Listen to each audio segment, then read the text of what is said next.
E que justifica que, aliás, nesta audição, o Dr. Henrique Anadeiro tenha começado precisamente por referir a outra questão que também mencionou da Central de Comunicação. Muito brevemente, porque o tempo já vai longo, só dizer, não encontrei sequer pergunta, e portanto pareceu-me que era uma declaração política relativamente ao período em que o Dr. Marcos Mendes assumiu funções nesta matéria, e portanto aí não consigo responder, foi uma declaração. O terceiro ponto foi a Central de Comunicação, porque eu fui responsável, e o Sr. Deputado depois veio exibir aqui assim uma publicação da Central de Comunicação. O Sr. Deputado, mais uma vez, o mínimo trabalho de casa ter-lhe permitido evitar este momento que é um bocadinho confrangedor para si. A questão da Central de Comunicação, o Sr. Deputado recordar-se-á, coloca-se no final do governo do Dr. Durão Barroso, Primeiro-Ministro Durão Barroso, e já com o Primeiro-Ministro Santana Lopes. É com ele que a questão se coloca, é com ele que temos o diploma de um gabinete coordenador que, aliás, aproveito para lhe informar, acho que é uma informação que pode ser útil para o futuro, que é um decalque do gabinete coordenador de comunicação que o Governo Regional dos Açores, do Partido Socialista, mantinha à época. E que, aliás, foi, em deslocação aos Açores e em conversa com o Presidente do Governo Regional dos Açores e com o responsável deste gabinete coordenador de informação, que é um militante socialista, deve-lhe ser fácil encontrar. Traço disso, foi, aliás, em contacto com eles que surgiu a ideia de, eles disseram, nós aqui conseguimos, de uma maneira mais eficiente para todos, jornalistas, Governo Regional, opinião pública, ter aqui um gabinete que, de alguma forma, evita que os jornalistas andem a pedir informação sem muitas vezes a encontrarem, que permite que o Governo Regional possa manter um contacto fácil e funcional com os órgãos de comunicação social e permite que a opinião pública dos Açores esteja mais esclarecida. Foi esse gabinete coordenador de comunicação, que ainda hoje existe, e que tem um diploma regulamentar relativo à sua organização, que foi replicado no diploma que veio a conhecer insatisfação por parte, ou merecer insatisfação por parte de Vossa Excelência. Portanto, esse gabinete coordenador de comunicação, como lhe digo, é um decalque, mesmo no diploma, daquele que existe no Governo Regional dos Açores, há anos sem fim, e que, por sugestão, aliás, dos responsáveis do Governo Regional dos Açores, na altura, ponderámos utilizar como solução do continente, e ainda hoje em dia acho que é uma solução funcional aquela que existe nos Açores, e que poderia, com benefício de todos, se não quisermos usar isto para o argumentário político fácil, e quisermos analisar os assuntos com a seriedade que eles merecem, ainda hoje penso que poderia ser uma solução funcional.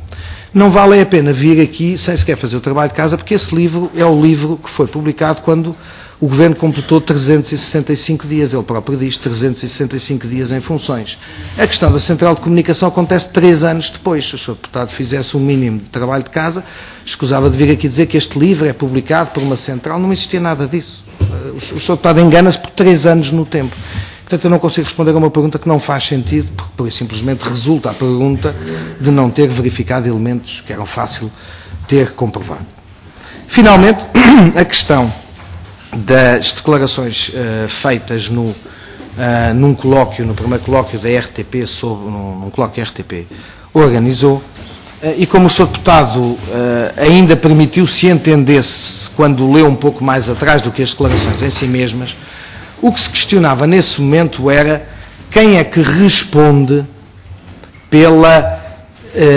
pelas orientações que, quanto à programação da RTP, são no momento inicial definidas. E essas declarações, se reparar, elas dirão, nas minhas declarações aí repetidas, dirão, relativamente à responsabilidade pela definição de um modelo de programação, alguém tem que ser responsável, e eu entendo que num operador de serviço público os responsáveis políticos, quer dizer, que são função governativa nessa altura, são os responsáveis políticos pela definição das orientações, cabe-lhes a eles, pela definição das orientações de programação, não pelo controle da programação, não pela direção da programação, mas pela definição de um modelo para o operador de serviço público. Aliás, se alguma coisa, durante todos esses anos, procurei fazer de forma continuada, foi objetivar mais as condições de funcionamento da RTP. E, aliás, se recordar, a nossa intervenção, ou a minha intervenção como responsável governativo, começou precisamente por um grupo de trabalho que procurou definir o que era um modelo de operador público, de serviço público de televisão.